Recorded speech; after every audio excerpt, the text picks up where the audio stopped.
वर्षी से हम लोग चलकर आए वृंदावन पावन भूमि से।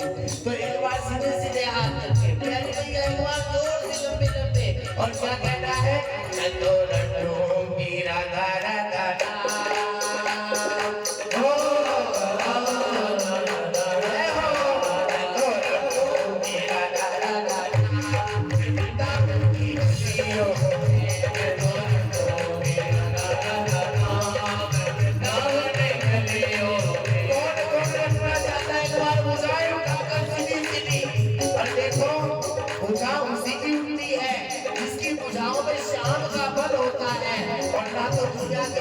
वाले तो लोगों के आगे हाथ उठाते हैं, बाहर हाथ उठाकर और क्या कहना है,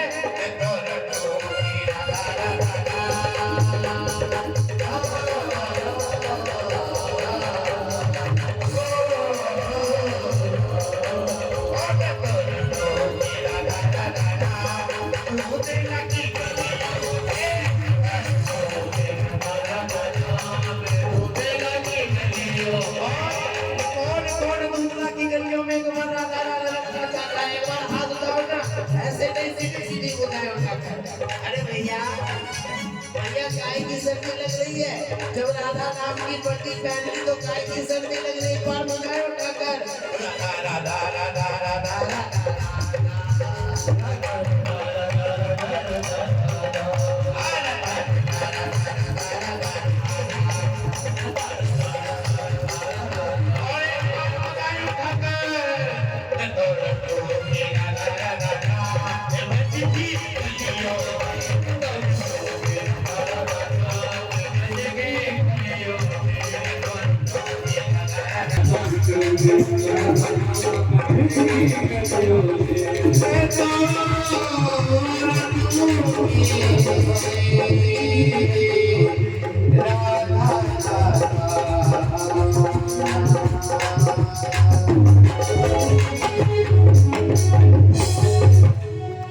एक बार प्रेम से बोलना पड़ेगा, क्या बोलना पड़ेगा भैया? अरे तनिक भैया और बोलो जोर से, प्यारी भैया एक बार और बोलो, आवाज नहीं आ रही, कुछ खा के नहीं, एक बार और बोलो।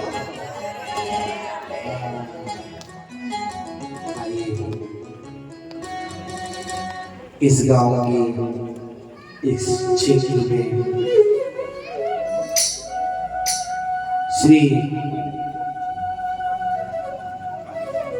परम पूज्य श्री बंसी वाले बाबा आपके गांव के उस सिद्ध महापुरुष जो अभी आपके गांव में वर्तमान में विराजमान समाधि रूप में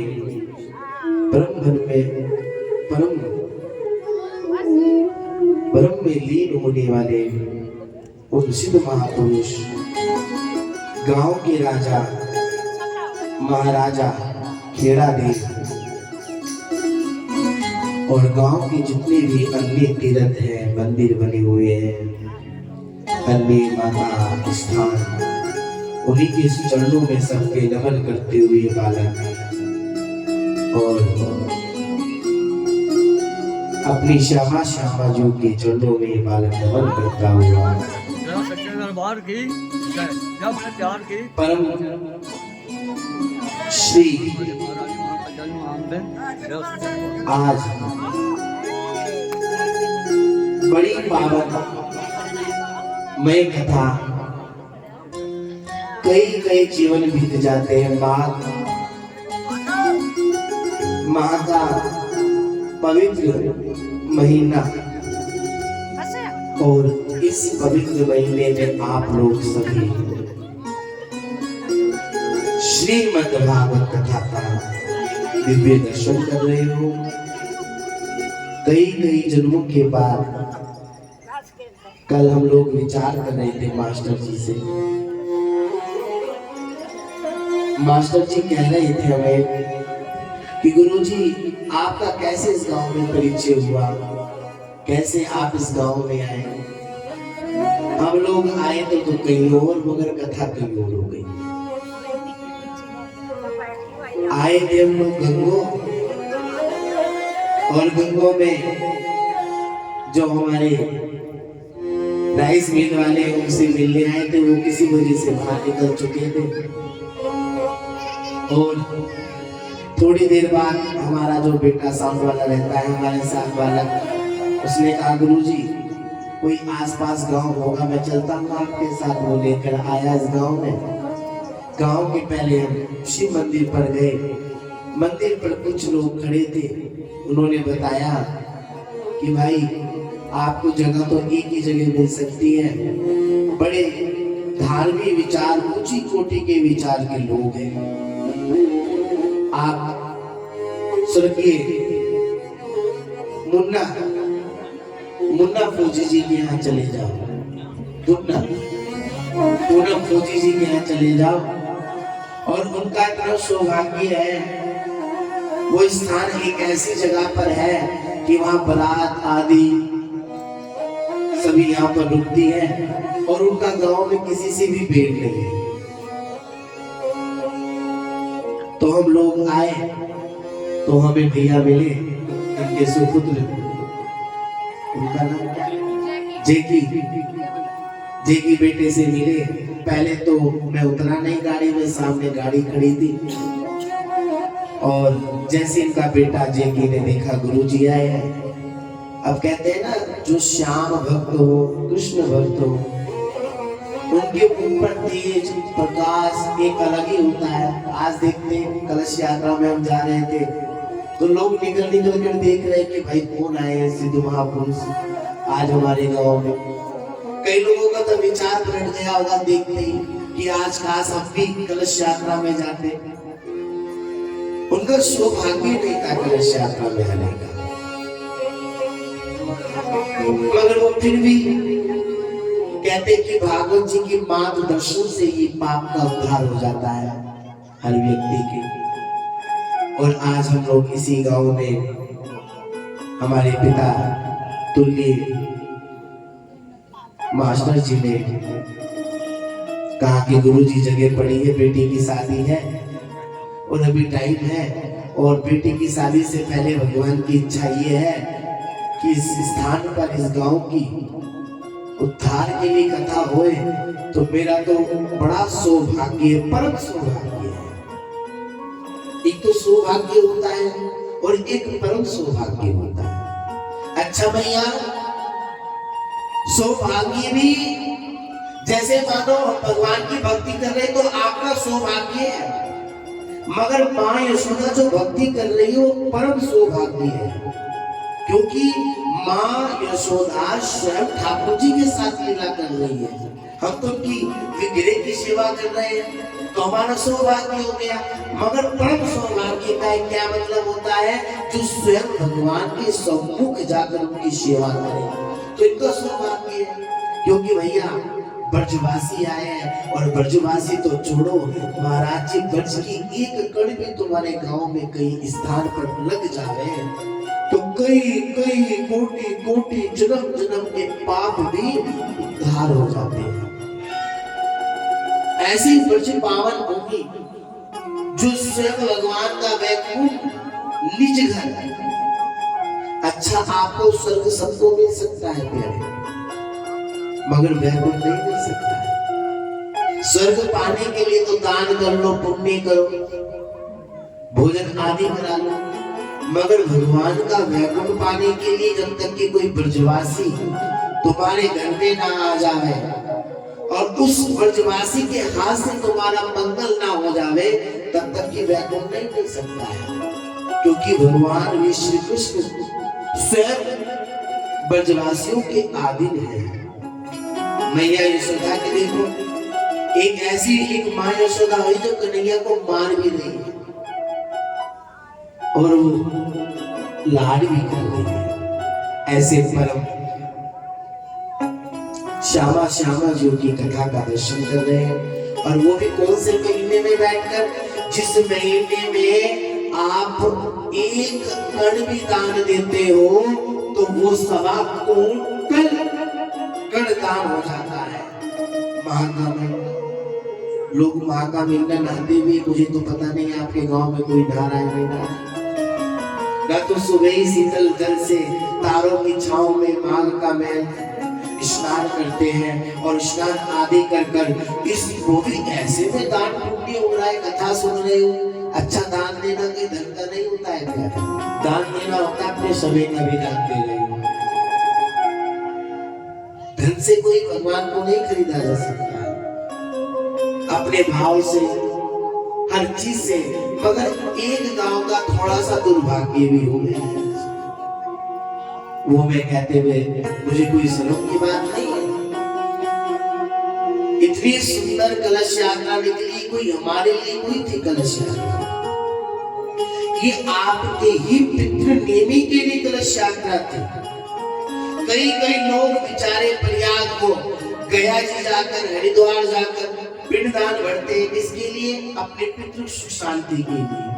मगर आप कुछ गांव में ऐसे लोग हो गए बेचारे, समय से या समय ना मिल पाया उन्हें, और कुछ लोगों को समय मिला तो वो धूप ही सेकते रह गए महाराज। मगर कहते हैं कि भागवत जो कथा है वो पितरों की डेली ही कथा है। मैं कल मास्टर जी से रात शाम के समय जिक्र कर रहा था, जिस स्थान पर, जिस गांव में और भागवत कथा हो जाती है तो उसकी पूरी 17 पीढ़ी पिछली और 17 पीढ़ी अगली कभी पितृदोष नहीं लग सकता है उस घर में। मैं लिख कर जा सकता हूँ, मगर कहा है वो किन ब्राह्मण से करानी चाहिए, कैसे होनी चाहिए, किस कोटि के ब्राह्मण होना, हर किसी से कथा नहीं सुननी चाहिए लोगों को। हाँ, क्योंकि जब तक कि अच्छा ये बताओ, मास्टर जी तो अच्छी भली बात ही जानते हैं। अब किसी से लेक्चर देने ना आता हो और वो लेक्चर देने पहुंच जाए बच्चों की बीए क्लास में, बीकॉम में, अब उसे लेक्चर देने ना आता हो, बोलना आता हो बस, तो बताओ उस बच्चे का मंगल होगा या अमंगल हो जाएगा? अमंगल हो जाएगा। तो कहने का मतलब है व्यासी भी ऐसे होने चाहिए जो शास्त्र को जानते हो, ज्ञाता हो। अब मुझे कोई कहे कि भैया आपको लड़ना है युद्ध में, अब तलवार कभी चलाई नहीं, लड़ने के लिए मुझे भेजा जाए, तो महाराज जी फिर तो मेरी खोपड़ी की दवाई आनी आनी, फिर तो वो रुकेगी नहीं। ऊंची कोटि के ब्राह्मण और निस्वार्थ सेवा भाव वाले 24 घंटे प्रभु का नाम जपने वाले हो, ललाट पर तिलक हो, गले में कंठी हो, परम वैष्णव ब्राह्मण हो, ऐसे ब्राह्मण सुनने से भी कथा का कभी अमंगल नहीं हो सकता है, मंगल ही होगा। और 17 पीढ़ी उसके कभी पितृ दोष नहीं लगेगा। इसलिए आज कलश उठवाए, इन कलशों में आपके पितरों का आह्वान किया गया है। अब कहते हैं ना, राम नाम की लूट है, अरे लूट सके तो लूट, अंत समय पछताएगा, प्राण जाएंगे छोड़। कैसी राम नाम की लूट है। हमने मास्टर जी से जगह मांगी, मास्टर जी ने जगह दी। अब हम सब लोगों का कर्तव्य है, सौभाग्य है, परम सौभाग्य है जो भगवान की कथा सुनने हम लोग पहुंच रहे हैं। और ये तो देखो मैया, ध्यान दो थोड़ा सा, ये तो तुम पर कृपा है जो इस पंडाल में बैठे हो, और जिस पर कृपा नहीं होगी तो भैया वो अस्पताल में पड़ा हुआ या किसी थाने के कचहरी के चक्कर काट रहा होगा। ये तो कृपा है जो आप लोग भगवान के सम्मुख आकर बैठे हो। और जिन पर कृपा नहीं होती है तो उनका धन, उनका यश, वैभव, कीर्ति सब कहाँ जाता है? दुरुपयोग होता है उनका सबका। क्योंकि भगवान के सामने जाने वाला व्यक्ति तो सौभाग्य है भैया, कृपा है। लोग कहते हैं महाराज जी कृपा कैसे दिखती है? कृपा ऐसे दिखती जो आप लोग बैठे हो। कृपा यही है कि जो भगवान के मंदिर में 10 बार चला जाए। अस्पताल से तो बढ़िया है महाराज, कम से कम भगवान के सामने बैठकर कुछ हमारे खाते में लिखा ही जा रहा है, कुछ घट ही रहा है। भगवान के लिए तो आप कथा सुनने ना आओगे तब भगवान को कुछ नहीं फर्क पड़ेगा, और आओगे तब तो भैया परम आनंद मिलेगा। भगवान की कथा कोई ऐसी कोई है कि भीड़ कोई लगा नहीं हम लोगों को। मैं वो तो भूमि भैया डुडुगी बजाऊंगा महाराज, या कोई 4-5 नाचने वाली लाया वो लगा दूं यहाँ पर, अब वो नाच कर पूरी भीड़ को इकट्ठा कर ले, वो काम तुम लोगों का है नहीं। हम लोगों का कर्म यही है कि भगवान से मिलाना। हम लोग जिस कार्य के लिए आए हैं वो सब हम भूल चुके हैं। हम धरती पर खाने पीने सोने के लिए नहीं आए हैं। देखो केवल सोना है, खाना है, पीना है, बच्चों को जन्म देना है, तो ये काम तो जानवर पशु भी करते हैं महाराज। तुम तो एक घर बनाकर कितने इतराते हो जगत में, मगर चिड़िया के पास तो ऐसा घर बनाकर इतराती भी नहीं है। वो भी घर बना लेती है महाराज, पंछी भी अपना घर बना लेते हैं। फिर भी हम जगत में जिस कार्य के लिए आए वही कार्य भूल गए। आज उसी कार्य को याद दिलाने के लिए भगवान ने, बिहारी जी ने हमें आदेश दिया।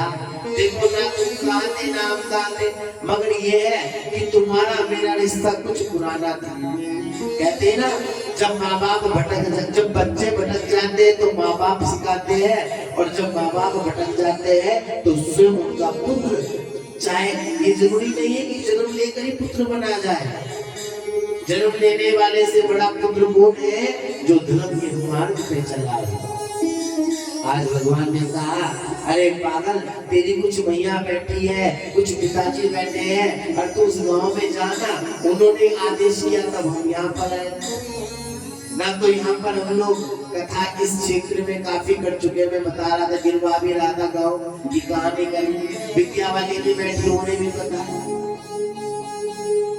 इनके गांव में ऐसा परम आनंद छाया था कि आज वहां पर एकादशी व्रत भी मुझे लगता है मेरे हिसाब से 60% लोग करते हैं, केवल मां की कथा सुनने से। बूढ़े लोग भी जो बेचारे कभी भूखे भी नहीं रहे, उन्होंने भी हमारे साथ 7 दिवस कथा रहकर भूखी सुनी, एक टाइम भोजन पाकर। कहा महाराज जी कभी रहे तो नहीं थे, खेतों का काम था हमारे घर गाँव में, मगर ये जब से आप आए हो तो जिंदा रहे आपके साथ ही, जैसे आप रहते हो वैसे ही रहकर कथा सुनी। ये परम आनंद मिल रहा है आप लोगों को। हम लोग जिस कार्य के लिए आए हैं वो कार्य भूल गए। कई कई जन्मांतर तक की कोटि तक की आज उसी कार्य को याद दिलाने के लिए परमात्मा आए, श्यामा श्याम जी आए। अच्छा ये बताओ भैया, नारद जी का विवाह हुआ है भैया? पिताजी नारद जी का विवाह हुआ है नहीं हुआ है? नहीं हुआ है। मगर मैं आपको एक बड़ा सुंदर नारद जी का विवाह हुआ है, वो कैसे हुआ है मैं आपको थोड़ा सा ध्यान दिलाता हूं। ध्यान से सुनना। एक बार नारद जी भगवान विष्णु जी के पास आए और भगवान विष्णु जी कहने लगे, हे श्याम सुंदर, हे जगत पालनहारी, सब लोग माया माया करते, वो माया है कैसे? कहते कि जो माया में फंस गया है उसका भजन नहीं हो पाता है। आज जो कुछ लोग कलश यात्रा में नहीं आए तो वो माया में तो है ना? और जो माया में फंस जाता है तो उसका भगवान भजन तो कब होने देती है माया? माया है ऐसी ढंगनी चीज है नहीं। अब भैया वो माया माया कहने लगे तो भगवान विष्णु जी ने कहा, नारद जी मैं आपको एक दिन माया का दर्शन जरूर कराऊंगा। वो माया कैसी है ध्यान देना आप, मैं क्यों कथा कह रहा हूँ। शायद मैं कथा आगे भी ले जाकर डायरेक्ट कथा में लगा देता डुबकी तुम्हारी, मगर कुछ समझाकर मास्टर जी चले आगे को तो स्टूडेंट की भी समझ में नहीं आएगा, तो इसलिए ध्यान देना। अब नारद जी के एक दिन 15 दिन बीत गए, महीना बीत गया, नारद जी ने कहा तक के तो भगवान ने याद भी नहीं किया। मगर एक दिन अपने गरुड़ जी को भेजकर नारद जी को बुलाया गया। नारद जी से कहा, मैं पृथ्वी लोक में घूमना चाहता हूँ, तुम मुझे लेकर चलो। आज मैं अपने गरुड़ के साथ नहीं जाऊंगा, आज मैं देव ऋषि नारद जी के साथ जाऊंगा। अब देव ऋषि नारद जी लेकर चल दिए। अब जैसे ही देव ऋषि नारद जी लेके चल दिए, भगवान चलते चलते भगवान थक गए और थकते थकते कहा, देव ऋषि नारद मुझे प्यास से मैं व्याकुल हो रहा हूँ और मैं जल पीना चाहता हूँ, थोड़ा सा कहीं तनिक कुआं हो तो कुएं को देखकर मैं थोड़ा सा मेरे लिए जल लेकर आ। अब जैसे जल लेने के लिए नारद जी गए और जल लेने के लिए गए तो जल के कुएं के पास क्या देखा, एक बहुत सुंदरी कन्या खड़ी है। अब वो इतनी सुंदर है, राजकुमारी है, महाराज बहनों से लदी हुई। उन्होंने कहा, वाह वाह क्या रूप इसका बनाया है परमात्मा ने। अब ऐसे कहते कहते अब जैसे ही अंजलि आगे को बढ़ाई नारद जी ने तो उन्हें पानी डालने लगी, लो पियो, आप प्यासे। अब प्यासे करते करते वो इतने मदहोश हो गए। उन्होंने कहा, हे सुंदरी मैं आपसे एक बात कहते हुए नहीं रुक रहा हूँ। उन्होंने कहा, क्या बात करते हुए? कि मैं आपसे विवाह करना चाहता हूँ। उन्होंने कहा, मैं संस्कारी पुत्री हूँ और राजा की बेटी हूँ, आप मेरा हाथ राजा से मांग कर आओ, मेरे पिता से, मैं तभी आपसे विवाह करूंगी। पिता से हाथ मांगा, पिताजी भी बड़े खुश हुए, भैया देव ऋषि नारद है, मेरी बेटी का आज ही मंगल हो जाए, विवाह आज ही करो। पूरा नगर सज गया, पूरा नगर ढिंढोरे पिट गया कि भैया आज देव ऋषि नारद जी के साथ मेरी पुत्री का विवाह हो रहा है। विवाह होने लगा, विवाह आदि संपन्न सब हो गया। अब भैया 2-4 बालक भी हो गए उनके। अब भैया अपने राज्य में, जिस राज्य में ससुर जी के रहते थे, उसी राज्य में कोई चोर आए, अब वो लड़ने के लिए जावे। अब देव ऋषि नारद जी को जैसे उनकी पत्नी कहे कि देखो ये लड़ने आ रहे हैं। अब देव ऋषि नारद जी कहने लगे, देख पत्नी, मैंने तो बिना बाजा ना जाना, मैंने तो कभी तलवार ठाई नहीं है। अब तो भैया अब हमें बचना है तो यहाँ से भागना पड़ेगा, राज्य छोड़ के। अब भैया राज्य छोड़कर बच्चों को, बीवी को उठाकर नारद जी भाग रहे। अब इतनी देर में क्या हुआ, जल्दी जल्दी के चक्कर में एक तरफ बच्चे गिर गए और एक तरफ पत्नी गिर गई। पत्नी कहे बचाओ। अब जैसे ही पत्नी को बचाने नारद जी चले तो उधर बच्चों की आवाज आ जाए, पिताजी बचाओ। अब देवेशी जी सोच रहे हैं नानक जी कि पत्नी को बताओ तो बच्चे डूब जाए और बच्चों को बचाओ तो पत्नी डूब जाए। अब किसको बचाओ? उन्होंने कहा ए श्याम श्याम, जैसे भगवान का याद किया, ए भगवान बचाओ। भगवान प्रकट हो गए। भगवान ने कहा क्या हुआ देवेशी नारद जी कि देखो मेरी पत्नी डूब रही है, मेरे बच्चे डूब रहे हैं। कहा किसकी पत्नी किसके बच्चे, क्या हुआ देवेशी नारद जी तुम्हें? उन्होंने कहा ऐसे ऐसे बात हुई है मेरे साथ, मुझे शादी हो गई, मेरे बच्चे हो गए। कहा कि कुछ नहीं हुआ है, तुमने मुझसे कहा था माया कैसी है, मैंने आज तुम्हें उस माया का दर्शन करने के लिए तुम्हें भेज दिया। और देखो जिस कार्य के लिए मैंने तुम्हें किस कार्य के लिए भेजा था, मेरे लिए थोड़ा सा जल लेकर आओ। और तुम भगवान का कार्य भूलकर इस संसार के कार्य में फंस गए नारद जी। यही माया है, माया कुछ और नहीं है। माया का सरपंच कुछ और नहीं है, माया का सरपंच ही यही है, इंसान को फंसाना बीच। मगर इंसान कब भगवान को याद करता है? जब मुसीबत गले में पड़ जाती है। इससे पहले तो कोई भी भगवान को याद नहीं करेगा। आज कुछ जब हम लोग जा रहे थे तो कुछ के किवाड़ ऐसे खुले हुए थे, ऐसे, और बस हल्का सा झाग रहे थे, है ना। अब चिंता क्यों कर रहे? तुम वृंदावन पहुंच रही हो, तुमने तो कभी खोले भी देखे किवाड़ भगवान को, भगवान तुम्हें देखकर वो भी नहीं खुल रहे। साफ सीधी बात है। आज भगवान वृंदावन से चल के आए तो तुम्हारे किवाड़ नहीं खुल रहे। अरे प्यारे दूधलो वालों, जब तुम भगवान के पास पहुंचोगे तो परमात्मा का भी किवाड़ बंद रहेगा। क्यों? क्योंकि जब तुम नहीं जा सकते परमात्मा के पास तो भगवान कहेगा जब मैं तेरे गांव में गया था तेरे किवाड़ बंद है।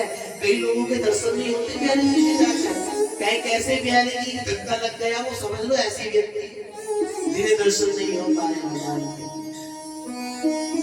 तो ये माया ऐसी है कि हम भी लोग माया के चक्कर में फंस गए। और माया के चक्कर में कैसे फंस गए? जैसे देवेशी नारद जी का विवाह भी हो गया, बच्चे भी हो गए, ऐसे ही इस माया में हम लोग भी फंस गए। इसलिए तो कहते हैं राम नाम की हीरे मोती मैं बिखराऊं गली गली, ले लो रे कोई राम का प्याला शोर मचाऊं गली गली। हे राम हे राम राम राम, हे राम हे राम राम राम। राम नाम के हीरे मोती मैं बिखराऊं गली गली, राम नाम के हीरे मोती मैं बिखराऊं गली गली। ले लो रे कोई राम का प्याला, ले लो रे कोई राम का प्याला शोर बचाओ गली गली। हे राम हे राम राम राम।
माया माया के दीवानों सुन लो एक दिन ऐसा आएगा माया के दीवानों सुन लो एक दिन ऐसा आएगा धन दौलत को माल जाना यही पड़ा रह जाएगा धन दौलत और माल खजाना यही पड़ा रह जाएगा सुंदर छाया होगी मिट्टी सुंदर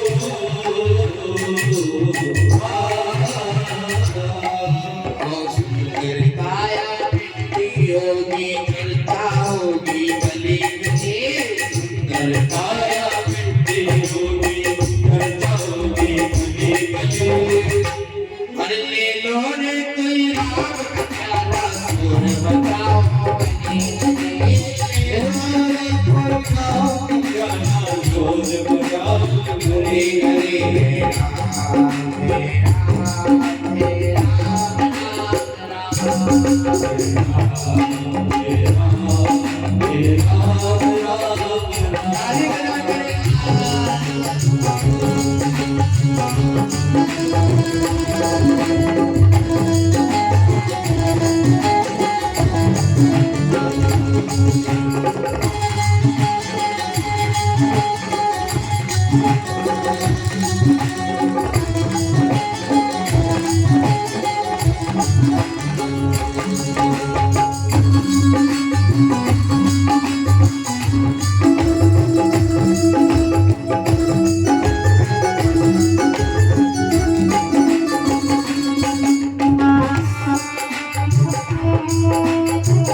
अरे क्या बोलना पड़ेगा?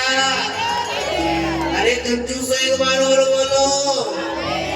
अरे थोड़ा सा मुख से बोलो। सब एक बार इतनी तेज बोलेंगे जो अभी बढ़िया धूप में सो रहे ना खाट पर और राधा नाम का खटमल काटे नीचे गिर जाओगे एकदम, ठीक है? एक बार बोलना पड़ेगा। तो भैया ये सब माया में फंसे हुए और माया का ही सरपंच लोगों को प्रभु से विमुख कर रहा है। और ये भागवत जो भगवान की वांगमय विग्रह है। वांगमय जानते हो भागवत जी को क्यों कहा गया है वांगमय? वांगमय नहीं पता आपको? कितनी बार कथा सुन रहे हो सब बताओ? 2 बार, 4 बार, 5 बार, कितनी बार सुन रहे हो? महाराज जी कथा तो सुनी हमने कई बार, मगर ध्यान एक बार नहीं है। ध्यान क्यों होगा, है नहीं? जिसके लिए नहीं आए वही कर रहे हैं यहाँ पर आकर, भैया बढ़िया बढ़िया महल बना रहे हैं, बढ़िया बढ़िया अपना गाड़ी कोठी बंगले सब खरीद रहे हैं। और ये सबको पता है छोड़कर जाना है, ये तो हम सबको ही पता है। कोई ऐसा है जिसे नहीं पता? सबको पता है। मगर जिस कार्य के लिए आए हम उसी को ही भूल गए। वांगमय विग्रह किसको कहा गया है भैया? पिताजी, वांगमय विग्रह है जो भगवान की स्वयं मुख से निकली हुई है। भागवत कोई साधारण नहीं है। लाली थोड़ा सा बैठ जा बच्चे, बैठ जा लाला, थोड़ा सा बैठ जा नीचे। हमारे यहाँ बक्सा है बहुत बड़ा, और जो बच्चे ना मानते तो गोविंद की जैसा बना दे उसे, धोती पहना के कुर्ता पहना के बैठ जाना। वांगमय विग्रह है भगवान की वांगमय मतलब वांग मुख से निकला हुआ शब्द। जैसे लड्डू गोपाल की ये कौन सी धातु के है? ये है पीतल धातु के, अष्ट धातु के, सोने धातु की, कोई पत्थर की विग्रह होती है, कोई तांबे की होती है। तो ये भगवान की वांगमय है, ये साक्षात भगवान के मुख से निकली हुई है। किसने निकाली है इसको मुख से? अपने भगवान नारायण ने। और नारायण ने किसको सुनाई है सबसे पहले? बताओ, ये कथा किसे सबसे पहले कही भगवान ने? किससे कही है बताओ? मैया चुप चुप बैठी हो बोलती नहीं, राम कथा में मुख खोलती नहीं। आ जाए कोई चुगली की बारी तो मुख रोकती नहीं। हंस रही कोई भैया? पंचायती भैया बताओ जल्दी, भगवान ने सबसे पहले किसको सुनाई? ब्रह्मा जी को सुनाई। ध्यान देना, मैं अभी पूछूंगा ये सब। अब ध्यान ना रहा तो समझ लो तुम कथा नहीं सुन रहे, खाली देखने आए। और ध्यान रहा तो भगवान की कथा सुन रहे हो। सुनो, पहले भगवान विष्णु जी ने ब्रह्मा जी को सुनाई, नारायण जी ने, और ब्रह्मा जी ने सुनाई अपने पुत्र सनत कुमारों को, और सनत कुमारों ने सुनाई देव ऋषि नारद भक्ति ज्ञान वैराग्य को, और नारद जी ने सुनाई वेद व्यास जी को, और वेद व्यास जी ने सुनाई अपने पुत्र सुखदेव जी को। महाराज जी भैया ये कह रही इतनी बड़ी बड़ी कहां से याद रखेंगे, क्यों रखना पड़ेगा? अच्छा ये बताओ, कई हिसाब ऐसे होते जग में, कोई पड़ोसन पैसे ले जावे, है नहीं भैया? चाहे वो 10 रुपए ले गई तो याद तो तुम्हें जीवन भर रहेगा। किसी में 10 रुपए हाँ या ना है? तो भगवान के लिए ऐसे ही ध्यान रखना चाहिए। अभी वैसे ना बताओ, मगर बिरादरी की बात आ जाए तो किसके यहाँ भी अच्छा उसकी लड़की थी, उसके दादा थे ये, उसके माँ ये थी। अरे भैया पूरा बायोडाटा तुम्हारे पास, भगवान का नहीं है बायोडाटा पूरा तुम्हारे पास, मगर संसार का है।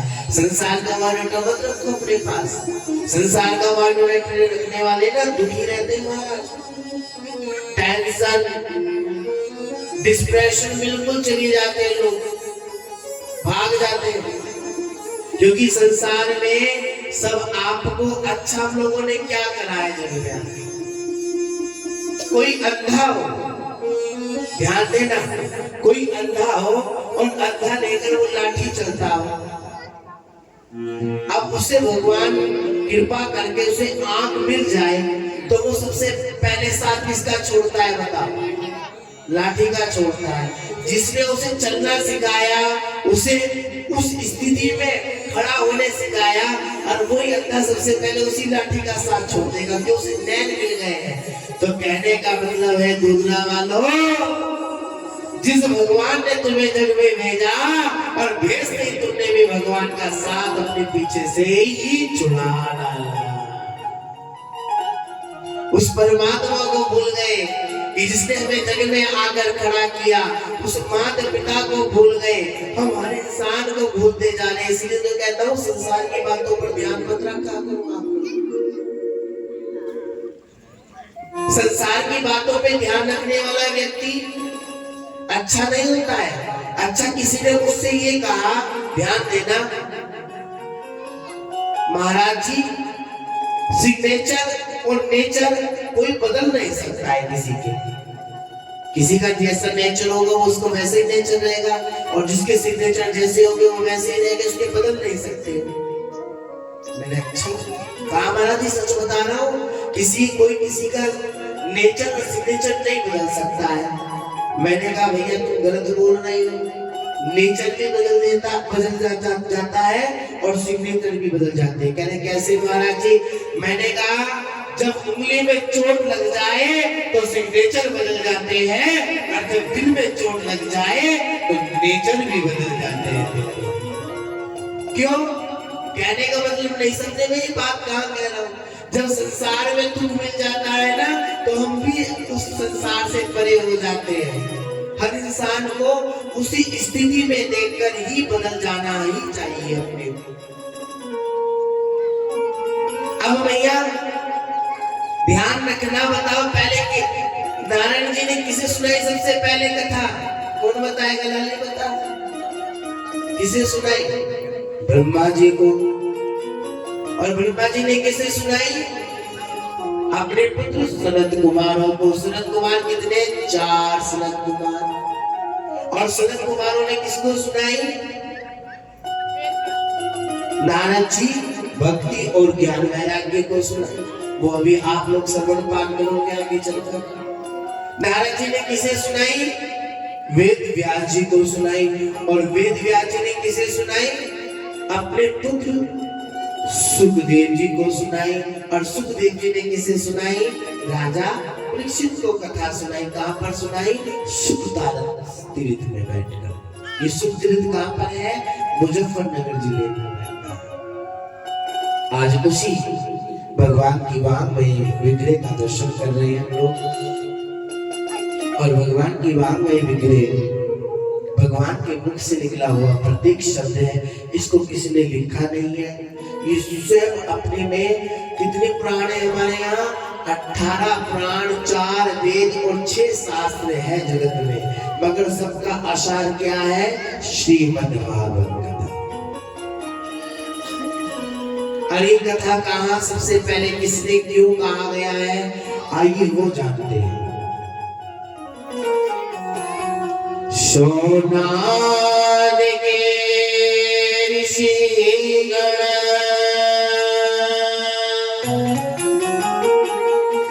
कपेरे कलियुगे पाप नाशे पाप नाशन उपाय करियो।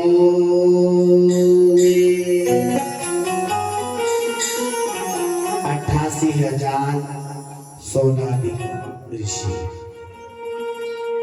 सब क्या ढूंढ रहे हैं? पाप से सबसे पहले मुक्ति कौन दिला सकती है? पाप इंसान कितना करता है कोई उसकी तादाद नहीं है। पुण्य इतना नहीं करेगा। बंद कमरे में मैं तुम्हें बैठा दूं और बंद कमरे में एक तरफ धन रखा हो और एक तरफ माला रखी हो तो तुम माला पे नहीं जाओगे, उस धन पर पहले जाओगे। जैसे मानो आज कलश यात्रा में कल हमारे पंडित जी दोनों गए रात घर घर, और किसी कलश यात्रा में घर में ये कह के आ जाते कि महाराज जी कल को 500 रुपए देंगे, तो मैं कह रहा सहारनपुर जिला भी आ जाता कि भैया आज 500 रुपए मिलने वाले हैं। मगर आज पुण्य हो रहा है, यहाँ पर भगवान का भक्ति हो रही है, तो उसमें भाग्य कोई बनेगा, हर कोई नहीं बन सकता। और भैया कैसे बन जाएगा? वो भी जिस पर कृपा राम करेंगे वही इस पात्र का भागी बनेगा। हर कोई इस पात्र का भागी नहीं बनेगा। देखो कहाँ वृंदावन था और मास्टर जी से हमारी 1 मिनट भी तो कभी भविष्य में बात भी तो नहीं हुई, कभी जीवन में बात भी नहीं हुई। देखा भी यही है और यही आए, यहीं पर रुके हैं। मगर आज कल में इतना बड़ा परिवार से प्रेम जुड़ गया है कि भैया हर समय बच्चे बड़े सब गुरु जी कुछ चाहिए, और जेके भैया तो वहीं से फोन कर करके पूछ रहे हैं महाराज जी कोई भी कमी हो तो 10 बार 20 बार तो कोई रिश्ता कोई था हमारा, तो पात्र के भागी बने। और अभी यहाँ भी ऐसे ही होगा। ये इन मास्टर जी को नहीं मिलेगा पूरे उसका, ये सबको मिलेगा। अभी कई मैया कहेंगे महाराज जी विद्या वाला काम खाना हमारे घर करवाओगे, खाने खाने का नंबर भी नहीं आ रहे, लोग लाइन में लगे पड़े। तो मगर पात्र का भागी वही बनेगा जिस पर कृपा भगवान की। कहते ना बिन कृपा मिले हरि संता, बिन कृपा मिले हरि संता, बलभाव से हमें सरता, बलभाव से हमें सरता। राम सिया राम बोलो, राम सिया राम,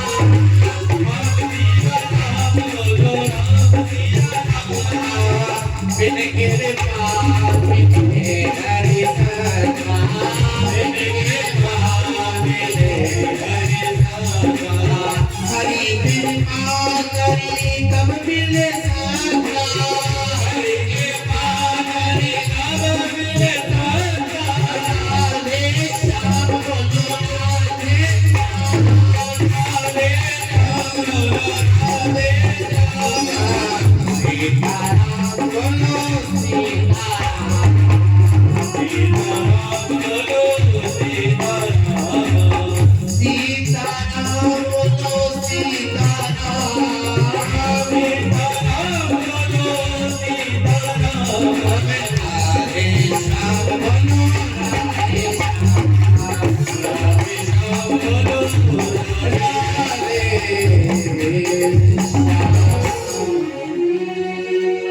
बिन कृपा मिले हरि ना संता। जिस पर कृपा ना हो हरि की तो उस घर में संत की कृपा नहीं होती है, और जिस घर में संत ना हो तो हरि की कृपा नहीं बरसती है। हमारे गुरु जी कहते हैं, आप जानते होंगे मेरे गुरु जी को मैं नाम नहीं लूंगा, और ये गुरु जी कहते हैं कि हरि रूठे तो बन जाए हरि, मगर संत रूठे तो कभी ना बने। मानते ही नहीं है। तो आज ऐसी कृपा आप पर बरसाई है भगवान ने, दीनानाथ श्याम सुंदर ने, तो इसका लूटो बुझा, आनंद लूटो। ये सभी बार बार नहीं आएगा। हमारे कृष्णा जी सुबह बता रहे थे कलश यात्रा में, इस 7 दिन में तुमने परमात्मा को पा लिया तो पा लिया, और नहीं पा पाए तो जीवन भर वृंदावन, द्वारिका, जगन्नाथ जी, बद्रीनाथ जी कहीं भी चले जाना फिर भी भगवान। क्यों? अच्छा देसी भाषा में कहावत नहीं है, घर बैठे नागना पूजे जाए और जंगलों में जाकर बकरियों को भोग लगाए। कहने का मतलब है भगवान साक्षात 7 दिन के लिए गांव में आए, तो यहाँ आए जाना वृंदावन के वैसे दीवाने बने बैठे रहो तो भगवान वहां कहाँ मिल जाएंगे, जिसके घर बैठे भगवान नहीं। कहते ना भक्ति में होगा सर, घर बैठे बुला ले। तो तुम्हारी भक्ति में तो असर था, जो हमें बुला लिया यहाँ पर, भगवान को बुला लिया, भगवान ने हमें बुला लिया, तुमने भगवान को बुला लिया। आज भगवान की खुशी हम लोग बताया है, कई कई जन्मों तक के पाप को उद्धार करने के लिए केवल श्रीमद् भागवत कथा है। एक मुझे छोटी सी कथा याद आ गई, हमने बड़ी सुनी है संतों के मुख से वो कथा, सच्ची घटना है, कथा नहीं है, घटना है, कलयुग की घटना बता रहा हूं मैं आपको। ये घटना का समय है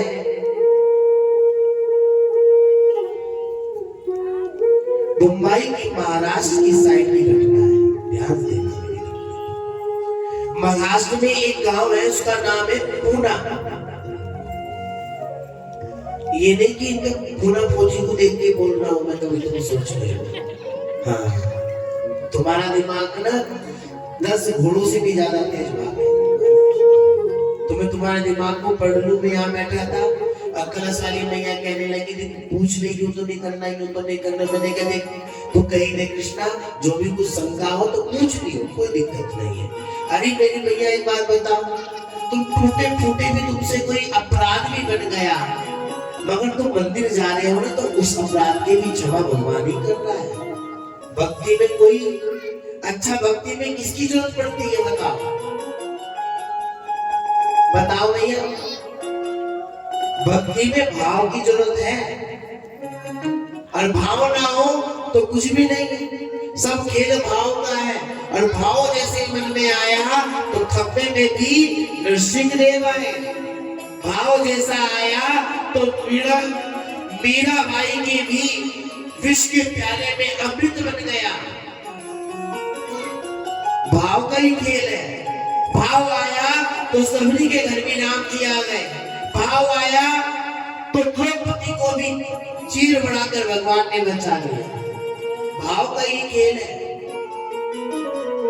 तो ये राज्य था पूना, और पूना के राज्य के एक राजा थे, और वहां पर एक चोर रहता था। ध्यान देना मेरी बात। अब वो चोर चोरी क्या करता था, पत्नी ने कहा जी सुनते हो, हम आज तक अमीर नहीं हो पाए, अब ऐसा करो ना, छोटी मोटी चोरी बंद करो, अब बड़ी चोरी पर हाथ मारो। उसने कहा क्या करो कि इसी के जो राजा है यहाँ का, उसी के यहाँ चोरी कर लो, कम से कम एक ही रात में हम अमीर हो जाएंगे। उसने कहा ठीक है। अब भैया रात को चल दिया। अब रात को पहले के घरों में दीपक जला कर देते, महलों में लाइट वाइट तो अभी आई है, पहले राज्यों में दीपक ही जला करते थे, चिराग जला के रखते थे सब लोग। पहले रोशनी चिराग की हुआ करती थी। अब इसने क्या करा, जैसे ही इसके राज्य में राजा के महल में कूदा और हर दीपक को फूंक मार मार के बुझाने लगा। मंत्री ने सोचा राजा के कि आज भैया राजा राज्य में क्या हड़पना हो रही है कि सारे दीपक बुझ रहे हैं, और जैसे वो दीपक जलाए फिर बुझ जाए दीपक। उनने कहा भैया आज तो हमारा राज्य खतरे में है। उसने एक लैंप जलाई, और लैंप जैसे जलाकर देखा क्या, आज राज्य में चोरी हो रही है। एक चोर घुसा हुआ है राजकोष में, और सारा धन बोरियों में भर रहा है। जैसे ही शोर मचाया, चोर ने सोचा भैया ये तो पकड़ा जाऊंगा, और भैया जब पकड़ा गया तो पीछा नहीं छूटेगा। अब भैया इस पीछे छुड़ाने के लिए क्या करा जाए, पीछे अपना धन 2 बोरी फेंक दिया, दीवार के पीछे कूद गया, भागने लगा। सिपाही भी बड़े तेज थे, सिपाही भी पीछे पीछे भाग रहे, चोर भी आगे आगे। अब जितना डर चोरी करने वाले को, चोरी होने वाले को होता है, उससे दुगना डर किसे होता है, चोरी करने वाले को होता है कि मैं चोरी तो करके ले आया, मगर पकड़ा गया तो भैया ये खोपड़ी की बाल भी नहीं बचेगा मेरी खोपड़ी। अब भागे जा रहा है। अब थोड़ी देर में बादल की बिजली कड़कने लगी, और जैसे ही बादलों में गर्जना गरजी और बारिश तुरंत होने लगी। अब उसने कहा भगवान के साथ दे रहा है, भाग। और वो घने जंगल में जाकर उस चोरी के धन को गाड़ दिया। अब सिपाहियों ने सोचा भैया ऐसा ना हो कहीं कि इसके साथ और भी 4-5 और अंदर चले जाए। सुबह की हम इंतजार करते हैं, और जो उसके पैर से जो चिन्ह बने हुए होंगे, जो उसके पैर से चिन्ह बने हुए होंगे, उसी चिन्ह से उसको पकड़ लेंगे। अब सुबह प्रातः काल हुई। अब वो चिन्ह मंदिर की ओर जा रहे थे। अब वो मंदिर पहुंच गए सिपाही, चोर के चिन्ह के पैर से हिसाब से। अब वहां कार्तिक का महीना चल रहा था। अब कार्तिक के महीने में हरि कथा होती है, भागवत जगह जगह होती है। महा कार्तिक की तो बड़े पावन महीने भगवान के लिए। अब जब कथा हो रही थी तो कथा में देखा कि भैया इतनी सारी जनता बैठी है, अब इसे किसको चोर को ढूंढा जाए, सबको उठाया जाएगा तो अपराध बन जाएगा, पाप बन जाएगा, और पाप बन गया तो हमें दोष लग जाएगा। ऐसा करते जहाँ चप्पल उतरी हुई है ना, वहीं पर खड़े हो जाते हैं, और जिसके पैर मिट्टी में बने होंगे, सने होंगे, वही हमारा चोर होगा। अब भैया जैसे उसको देखा तो उसके पैर मिट्टी में फटे हुए, मिट्टी में सने हुए पैर थे। ध्यान देना भैया, ये चोर है, पकड़ के लेकर आए राजा के सामने, पेश किया गया। राजा ने पूछा भैया तुमने चोरी की है? कहा मैं अपनी बीवी की कसम खाता हूँ, अपने बच्चों की कसम खाता हूँ, मैंने इस जीवन में कभी चोरी नहीं की। क्या कहा भैया? मैंने कभी जीवन में चोरी नहीं की है। राजा ने कहा ये भैया झूठ नहीं बोल रहा, सच बोल रहा है, देखे।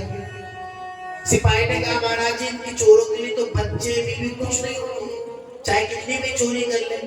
अच्छा कसम कौन खाता है सबसे ज्यादा बताओ? झूठा इंसान खाएगा, सच्चा इंसान कभी कसम नहीं खाएगा।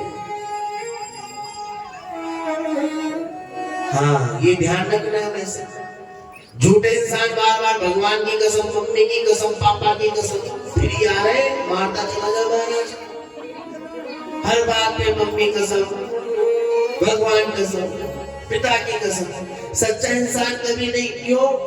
देखो, गरजता वही है, गरजता वही है जिसको पता है, और शांत वही रहता है जिसने कुछ नहीं किया है।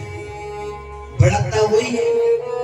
तेज आवाज में बात कर रहा है ना कोई सामने वाले से, तो समझ लो गलती उसकी जो तेज बात कर रहा है। जो शांत है उसकी कोई गलती नहीं है, क्योंकि भैया तेज का जमाना है आज के समय में।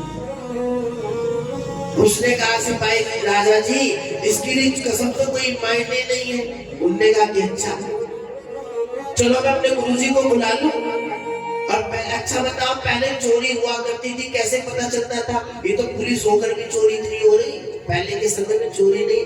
आज भी एक गांव है सिंगापुर, सीढ़ी के पास पड़ता है, और आज भी उस गांव में किसी की देरी नहीं है, किवाड़ नहीं है, दुकान में शटर नहीं है।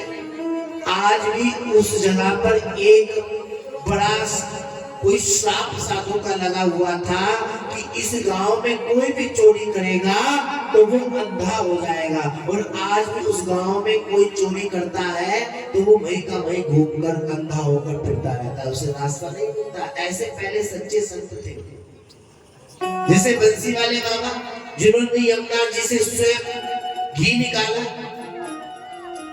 ये सिद्ध महापुरुष हुए। अब तो भैया 100 में एक आधा मिलेगा ना, तो पाखंड ज्यादा चल रहा है हमारे, लोगों को पागल बनाया जा रहा है संसार में आके। मगर उन लोगों को सोचना चाहिए, विचार करना चाहिए कि जिस कार्य के लिए तुम्हें धरती पर भेजा था, जिस भगवान ने तुम्हें इस व्यासपीठ के लिए चुना या भागवत के लिए चुना, तो तुम्हें अंधकार से उजाले की ओर ले जाने के लिए चुना गया है। मगर कोई अंधकार में फंसा दे तो उसका पाप का भागी कौन बनेगा? वही व्यक्ति बनेगा जो उनके साथ छल कर रहा है, कपट कर रहा है। आप तो सीधे हो। अब ये बताओ, आपको क्या पता? भाई ब्राह्मण जी आ गए, पंडित जी आ गए, अब तुम्हें पूजा आती तो तुम ब्राह्मण को क्यों बुलाते, मंत्र आते? तुमने इसलिए तो बुलाए कि हमारा मंगल हो जाए। और ब्राह्मण ही गलत मंत्र पढ़ रहा हो या गलत पूजा कर रहा हो तो दोषी कौन बनेगा? वही ब्राह्मण बनेगा जो उनके साथ छल कर रहा है, कपट कर रहा है। ब्राह्मण भी अपने धर्म को भूल चुके हैं प्यारे। महाराज मैं भी ब्राह्मण हूं, मगर आज के समय में 100 में सच्चा ब्राह्मण या अच्छा साधु सन्यासी कम लोग मिलेंगे।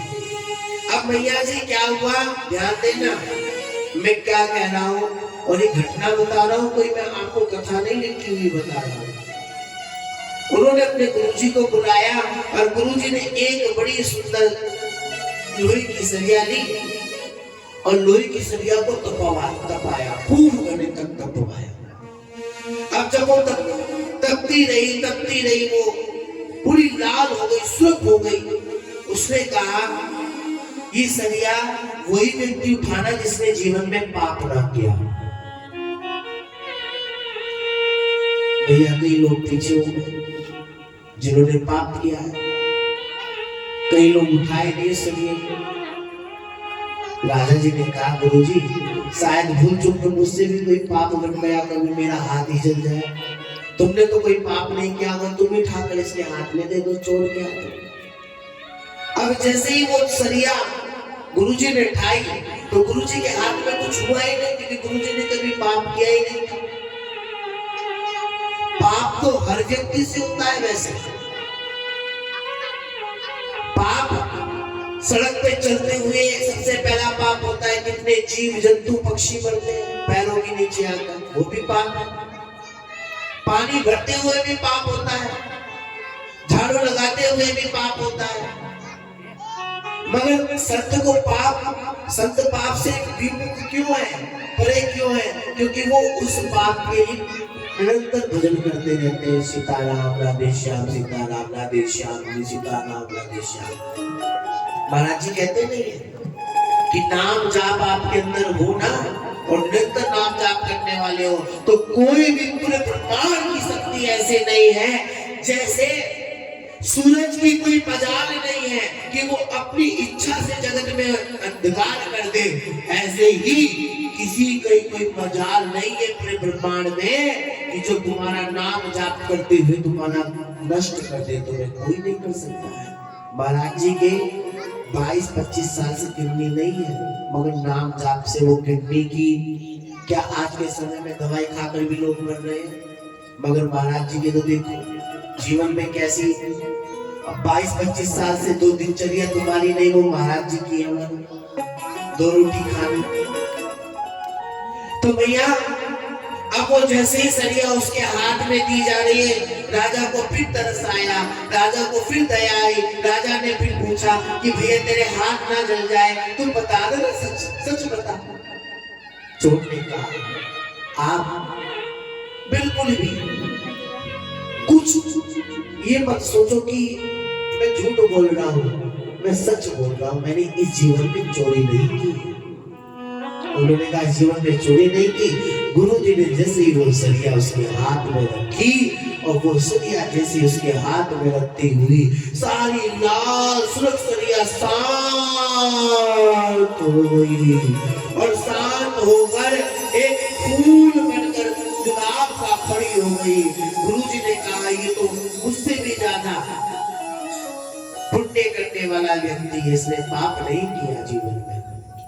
आज राजा आप इस पूर्ण आत्मा को, इस पुण्य आत्मा को आज आप सजा दे देते तो उसके पाप के भागी तुम बन जाते। ये तो बहुत बड़ी कोई ऐसी आत्मा लग रही इसने जीवन में कभी पाप नहीं किया। उसने कहा गुरुजी रुको 2 मिनट, चोरी तो मैंने ही की है, तू झूठ बोल रहा है, चोर तू झूठ बोल रहा है, चोरी तुमने की है, तू बचाने के लिए कर रहा है कि नहीं महाराज, रात जो मैंने चोरी की वो धन को वहां पर रखा हुआ, जैसे सिपाही गए तो वो धन वहीं से बरामद हुआ, सारा धन वही मिल गया। राजा ने कहा अच्छा चोरी भी तुमने की है? गुरुजी ने पूछा चोरी भी तुमने की? राजा ने भी पूछा मगर ये बताओ तुम्हारे हाथ में ये फूल कैसे बन गए सरिया? तो कहा महाराज जी मैं झूठ भी नहीं बोल रहा हूँ। कहा क्यों? कि जब मैं चोरी कर कर भाग रहा था तो मैं कथा में चला गया और गुरुजी कह रहे थे जिन्होंने जीवन में आज ही कथा सुनी हो तो उसके पिछले जन्म के पाप उद्धार होकर उसका जन्म ही आज हुआ है। और महाराज जी ने तो सुबह ही जन्म लिया है, तो मेरे जीवन में चोरी की नहीं है क्योंकि मेरे जीवन में कथा ही आज आई है और आज से ही मेरे कथा जीवन में मैंने सोच लिया, संकल्प कर लिया है। देखो भैया मनुष्य का जीवन ही जब भी शुरू होता है जब उसके जीवन में कथा आ जाए।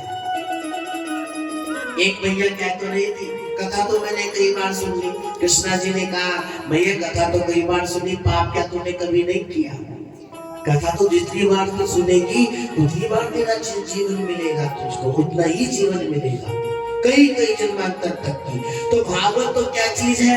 पापों को भी उद्धार कराने वाली है। ऐसी भागवत का दर्शन दिव्य कर रहे हो आप लोग, है ना? कहते नहीं है ओ पापी मन कर ले भजन, ओ पापी मन कर ले भजन, बाद में तू पछताएगा जब पिंजरे से मन निकल जाएगा, जब पिंजरे से मन निकल जाएगा। ओ पापी मन कर ले भजन, ओ पापी मन कर ले भजन, बाद में तू पछताएगा जब पिंजरे से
ये वीडियो थोड़ी देर में YouTube पर जाने वाली है, थोड़ी देर में।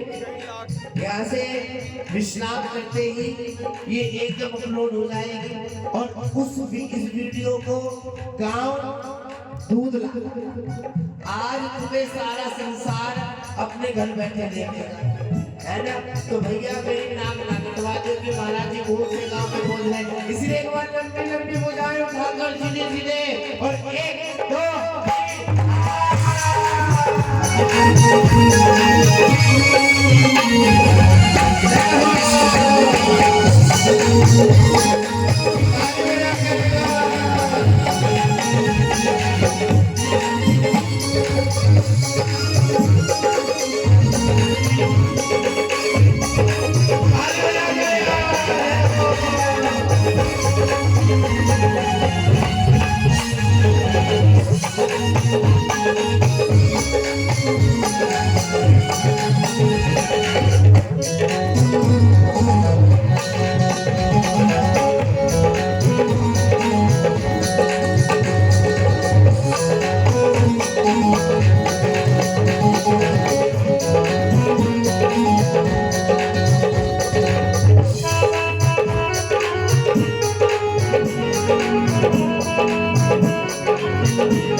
बोलो हाथ उठाओ सीधे सीधे और ये बैंड बाजा बंद रहेगा, तुम्हारा हैंड बाजा चालू रहेगा।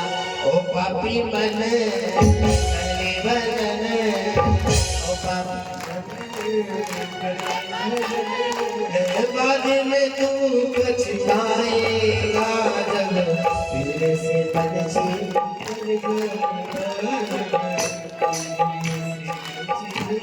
इसलिए तो कहते राम नाम तू सुमिरन करिए, हे राम का नाम तू घट में धरिए, जीवन मरण से मुक्ति दिलाएगा। ऐसे नहीं सीधी सीधी बुझाए उठाकर एक बार राम नाम दो सुमिरन करिए, राम नाम दो सुमिरन करिए, राम नाम दो सुमिरन करिए, राम नाम दो सुमिरन करिए, राम नाम दो सुमिरन करिए, राम नाम दो सुमिरन करिए। जीवन मरण से मुक्ति दिलाएगा, जीवन मरण से मुक्ति दिलाएगा, राम तेरे नाम ही आएगा, हमारे राम तेरे नाम ही आएगा, पापी में तो पछताएगा, पिंजरे से मन से निकल जाएगा,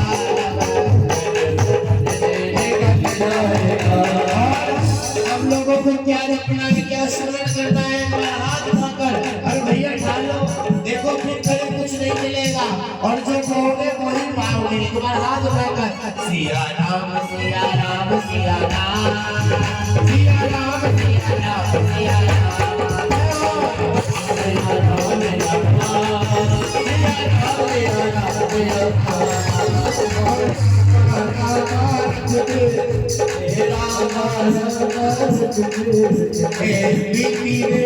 एक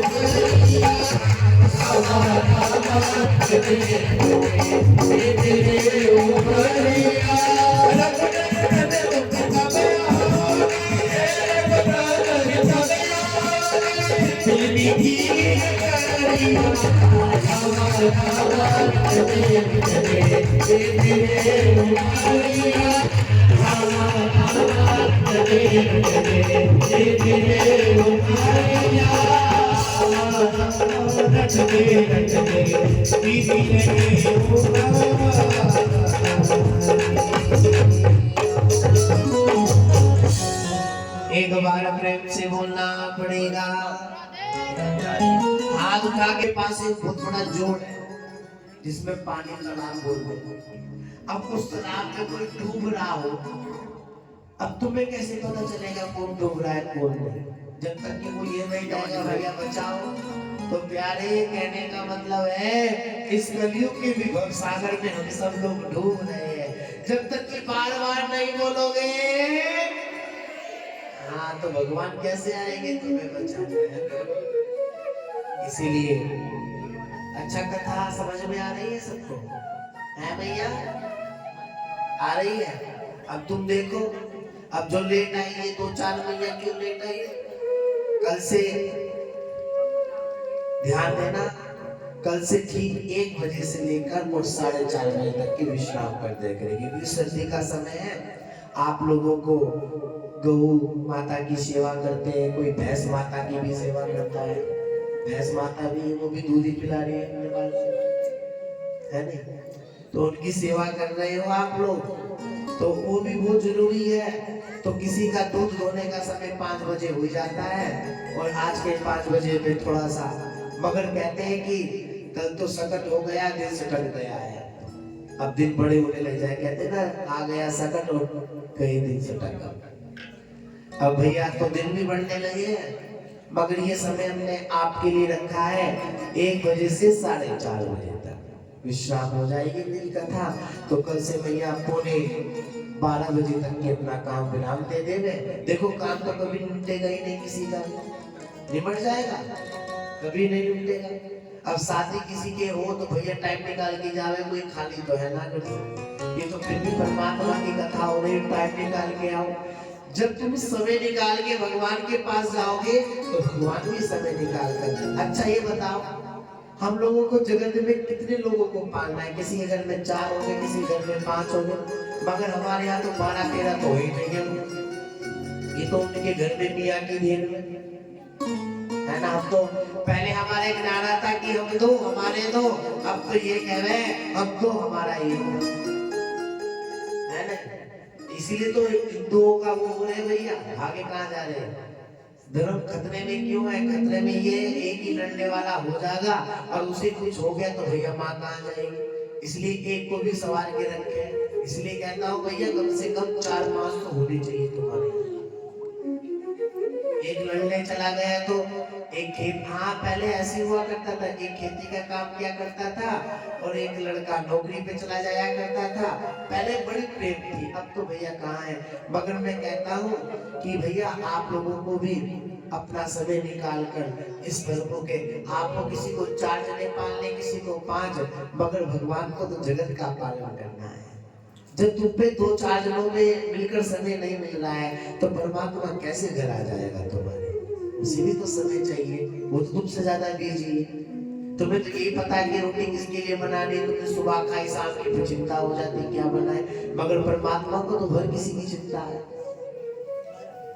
रोज वही रोना हो, किसी से पूछे क्या हो रहा है, अरे क्या बताऊं, अरे रोज खाने की चिंता, क्या बनाए क्या ना बनाए, मगर परमात्मा को तो हर व्यक्ति की चिंता है। तो इसीलिए आप लोग अपने समय से निकालकर पिता लोगों से भी विनती है कि ज्यादा से ज्यादा संख्या में पहुंचे और इस कथा का धर्म लाभ उठाए।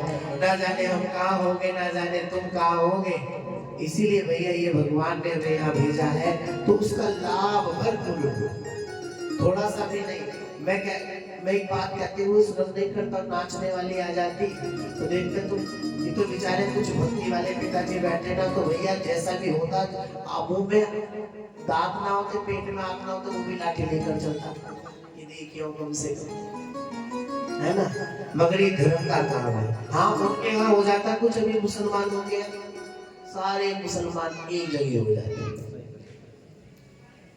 तो मैं कोई बुराई नहीं कर रहा हूँ महाराज, मैं एकता की बात करता हूँ। एकता कहाँ पर है कहाँ नहीं है, मैं किसी धर्म की बुराई नहीं कर रहा हूँ।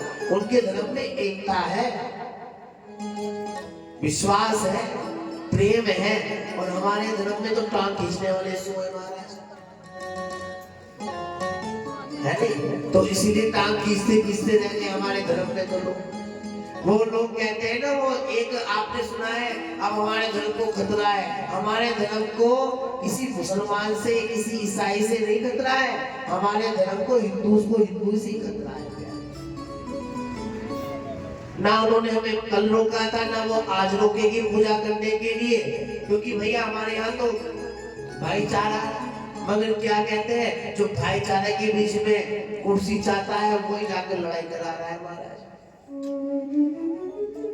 इसीलिए हम लोगों को एक होना पड़ेगा। आज भागवत जी का दर्शन कर रहे, कई कई जन्मांतर तक की पाप उद्धार करने के लिए आपके गांव में श्रीमद् भागवत कथा, और वो भी माह के महीने में, पवित्र महीने में कथा का श्रवण पाठ कर रहे हो, इससे बड़ी सौभाग्य की बात कुछ नहीं है। बताया जब सोनादिक 88,000 ऋषि मुनि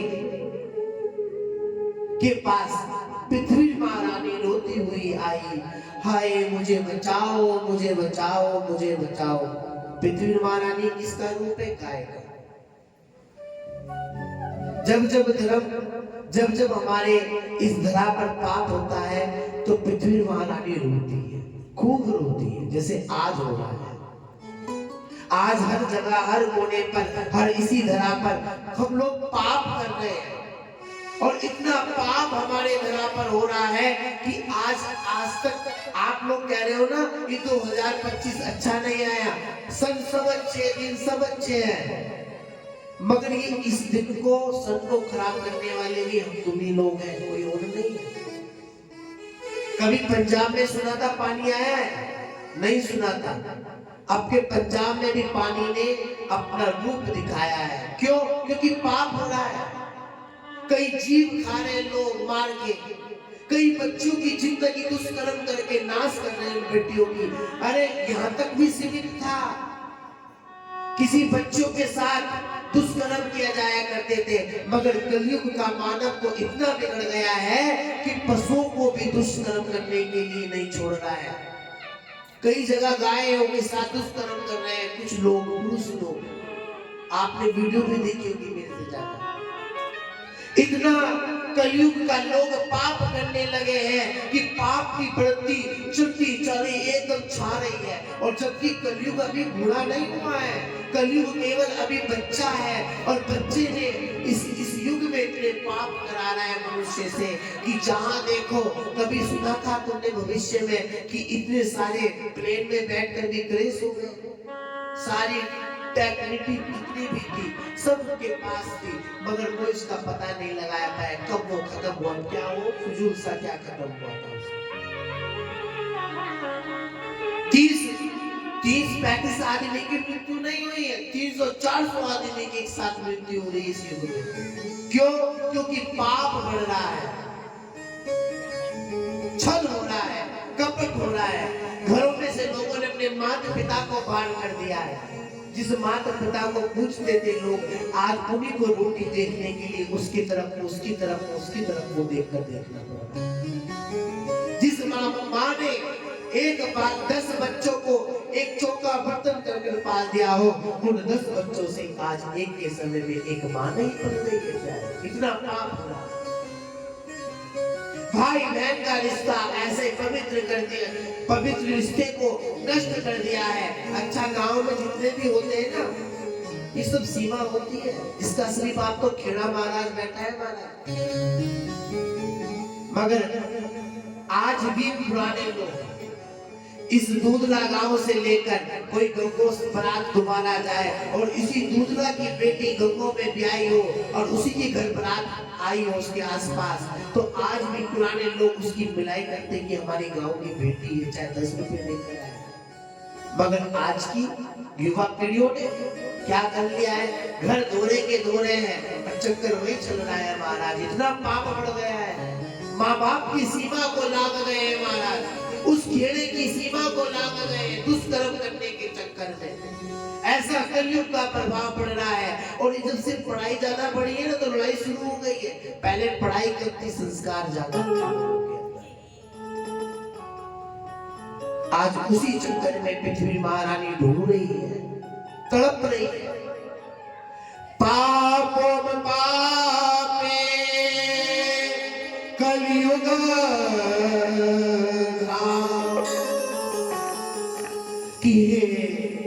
ऋषि मुनियों, इतना पाप हो रहा है कि अब इस पाप, अच्छा ये बताओ, ये मंच है, ये मंच तख्त का बना हुआ है व्यासपीठ, और इस पे मैं तुम्हें सबको, पूरे गांव को चढ़ा दूं तो ये रुक जाएगा? नहीं रुकेगा, टूट जाएगा। जब धरती पर पाप होने लगा है तो वो पाप भी तो कहीं ना कहीं जाएगा। पिताजी मुझे एक बात याद आ गई आज, कुत्ता 3 काम धरती पर नहीं करता है। माता जी सुना ध्यान से। पहला, कुत्ता कभी धरती पर सोच नहीं करता है। दूसरा, कुत्ता रात को ही भौंकता है, दिन में नहीं भौंकेगा। देखो अभी नहीं भौंक रहा है कुत्ता, जैसे ही रात हो जाएगी कुत्ता फिर भौंकने लग जाएगा। कुत्ता, हम लोग गांव में गए तो हमें देखकर नहीं भौंका, मगर कोई भीख मांगने वाला हो जाएगा, कुत्ता उसे देखकर एकदम भौंकेगा। ये तुम नोट करना है मेरी बात का। एक संत जा रहे थे, एक संत ने पूछा, भैया कुत्ते तू बड़ा अजीब पशु है। उसने कहा क्यों? कि दुनिया तो धरती पर सोच करती है, मगर तू सोच धरती पर करता ही नहीं है, तो इसका कारण बता क्या है? तो कुत्ते ने हंसते हुए उत्तर दिया, हे संत महाराज, तुम तो मुझसे भी बड़े विद्वान, मैं तो पशु हूं, मेरे अंदर बुद्धि नहीं है, मगर मैं तुम्हें कह ही रही हूं तो मैं बताता हूं। मैं इस धरा पर सोच क्यों नहीं करता हूं? मैं इस धरा पर इसलिए सोच नहीं करता हूं, जिस धरा पर भगवान ने जन्म लिया हो और उस जन्म धरा पर हमें भजन करने के लिए भेजा हो, तो उस धरा को कभी गंदी नहीं करना चाहिए। मैं मनुष्य को समझा रहा हूं, मगर मनुष्य की अकल में नहीं आ रहा। सच बात है, जिस धरा पर बैठकर भजन करना चाहिए, आज हम सुबह से उसी धरती पर गंदे काम करने लग जाते हैं। कुत्ता कितना समझदार है, उस धरा पर वो गंदा काम तो नहीं कर रहा है। ठीक है, ये भी बात समझ में आ गई, मगर ये बता, तू दिन में क्यों नहीं भोगता, रात को ही क्यों भोगता है? अरे मालिक के बंदे, दिन भर तो तूने ये काम पे टाइम नहीं है। जब भी तुझे मंदिर जाने के लिए, सत्संग जाने के लिए बोला, तो तूने कहा मेरे पे टाइम नहीं, पाप करता चला गया। मैं हर व्यक्ति को उठाता हूँ, अरे जिस तूने पाप दिन भर में कमाया है, कम से कम तेरे पास रात को तो टाइम है, तू उठकर उसका, प्रभु का धन्यवाद कर, उसका भजन कर, मगर फिर भी मनुष्य सोता जा रहा है। मैं उन्हें उठाने जाता हूँ, कुत्ता भी रात को उठाने आ रहा है कि जो भगवान का तो अब तो समय है, कम से कम अभी भजन कर ले 2 मिनट तक, मगर मनुष्य नहीं करता। तीसरा कहा, अच्छा तू भिखारी को देखकर ही क्यों भोगता है? अरे मालिक के बंदे, जिस धरा पर भगवान ने जगत को बनाया है और उसी संसार के आगे तू हाथ फैलाता है, उसके क्यों फैलाता है? उस परमात्मा के आगे हाथ फैलाना जिसने जगत को दिया है। क्यों तू इधर उधर जाकर मांग रहा है? कुत्ता भी सिखा रहा है, मगर कौन समझ रहा है? कोई नहीं समझ रहा है। जब पृथ्वी महारानी रोती रोती पहुंची तो ऋषियों ने ब्रह्मा जी के पास गए। ब्रह्मा जी से पृथ्वी का पाप हल्का करने के लिए कुछ उपाय पूछा, तो उन्होंने शंकर जी के पास भेज दिया। शंकर जी से पूछा गया पृथ्वी का पाप कम करने का भार क्या है, तो उन्होंने किसके पास भेज दिया? परम विष्णु नामिने,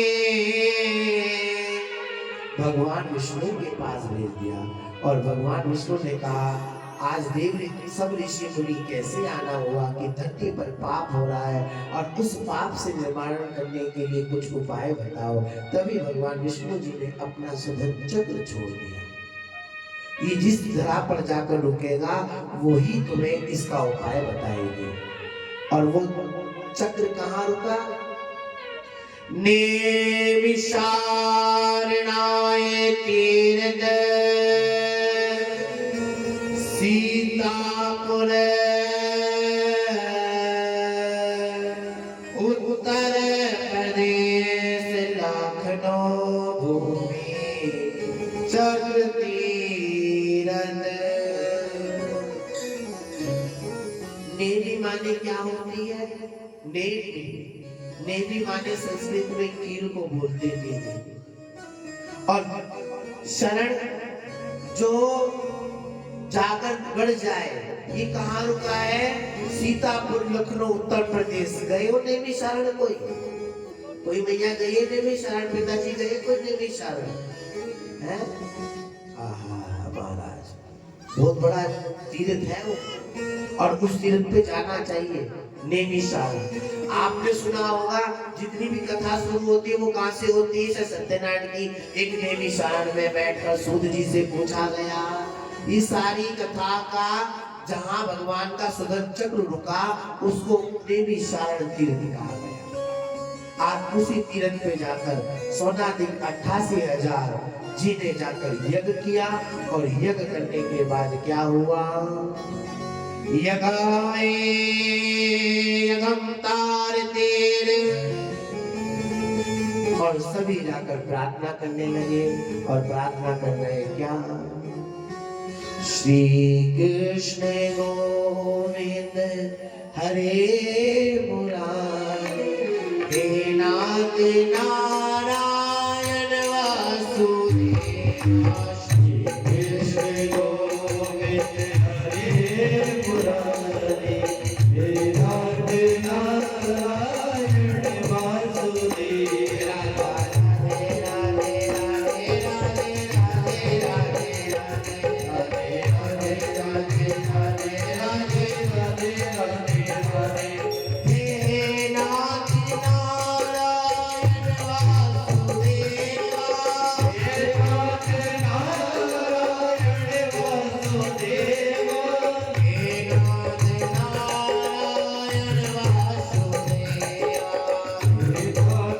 नारायण वासुदेव, हे नाथ नारायण वासुदेव। श्री कृष्ण गोविंद हरे मुरारी, हे नाथ नारायण वासुदेव।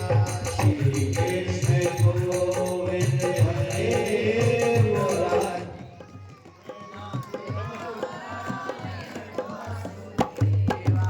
हे नाथ नारायण वासुदेव।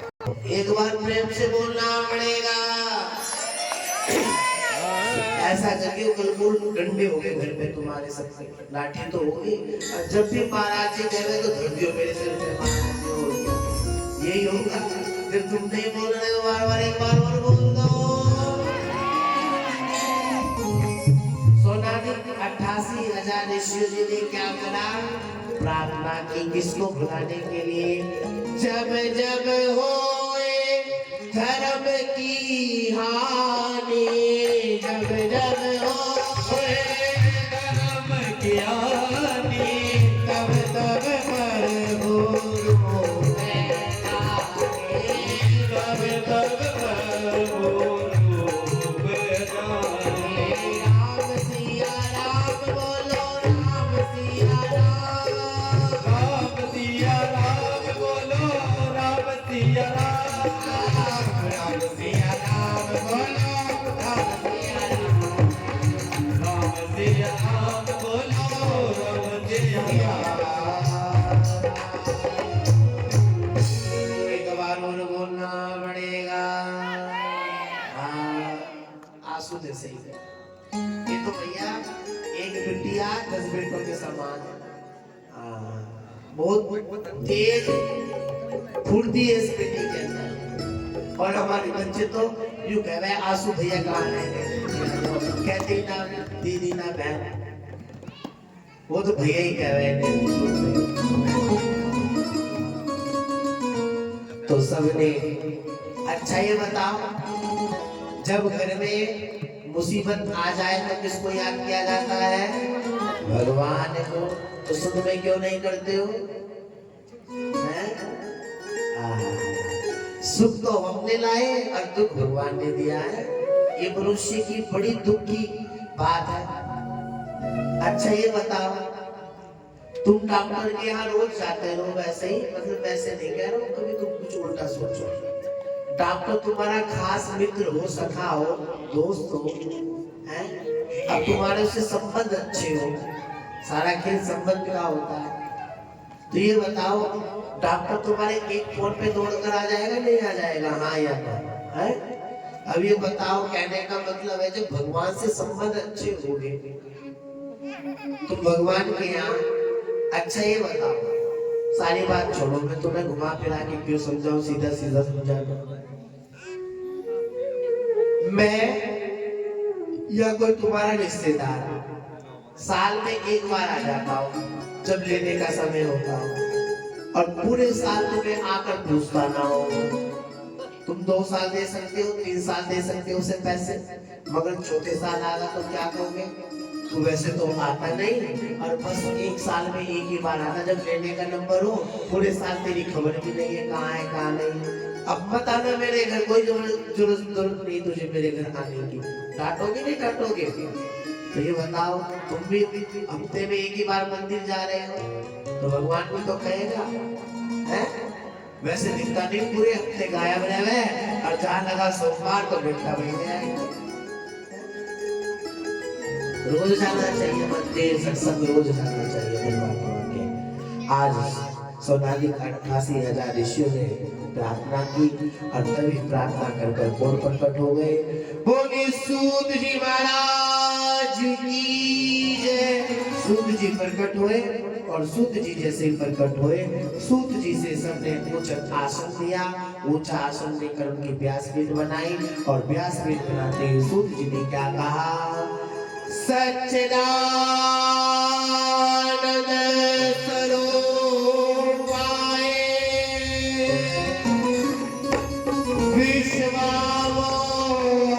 विश्वावोदयते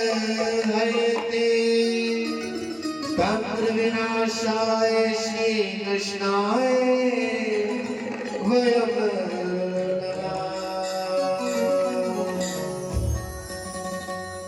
भागवत जी का पहला श्लोक बताया सूत जी ने। सोनालिक 88,000 ऋषि को। भगवान के स्वरूप कितने हैं? 3 स्वरूप है भगवान के। कौन कौन सा स्वरूप है? पहला स्वरूप है सत्य। तुम सत्य नहीं हो ना, मैं सत्य हूँ, ये देख रहे सत्य नहीं है, ईश्वर सत्य है। जब तो बोलते हैं राम नाम सत्य है, क्योंकि भगवान का नाम ही जीवन में सत्य है। आप धन कमा लेना, दौलत कमा लेना, मगर यहाँ से सुई तक ठाकर नहीं ले जाओगे। सुई भी कोई नहीं ठा सकता है, मगर जिसने प्रभु का नाम लिया होगा, प्रभु की कथा ली होगी, सुनी होगी, या प्रभु के सत्संग में गए होंगे, तो ये जीवन में तुम्हारे साथ जुड़कर जाएगा। ऊपर भगवान ये ना पूछेंगे तुमने क्या खाया, क्या कमाया, क्या पहना, कहाँ गए, ये कोई नहीं पूछेगा। भगवान पूछेंगे ये बता मेरा नाम कितना लिया तूने। तो इसलिए पहला रूप बताया है सूत जी ने सोनालिक 88,000 ऋषियों को। भगवान का पहला रूप है सत्य, दूसरा है सत्य और चित्त। चित्त क्या है?